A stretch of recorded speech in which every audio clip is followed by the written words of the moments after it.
અત્યારે ચારે તરફ મહાકુંભની વાત થાય છે ત્યારે મહાકુંભ એટલે શું? મહાકુંભ એટલે અમૃતનો મેળો, પવિત્ર સ્નાન સમારોહ. કુંભ 4 પ્રકારના હોય છે. સામાન્ય કુંભ દર 3 વર્ષે, અર્ધકુંભ 6 વર્ષે અને પૂર્ણ કુંભ 12 વર્ષે યોજાય છે.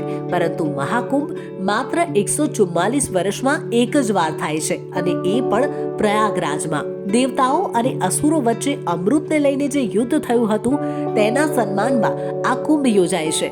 12 દિવસ સુધી આ યુદ્ધ ચાલ્યું હતું. દેવતાઓના 12 દિવસ એ આપણા 12 વર્ષ સમાન ગણાય છે અને એટલે જ દર 12 વર્ષે કુંભનો મેળો યોજાય છે. પૌરાણિક કથા અનુસાર સમુદ્ર મંથન દરમિયાન અમૃતના કેટલાક ટીપા 4 જગ્યા પર પડ્યા હતા. ત્યાં જ કુંભનો મેળો યોજાય છે. હરિદ્વાર, પ્રયાગરાજ, ઉજ્જૈન અને નાસિક.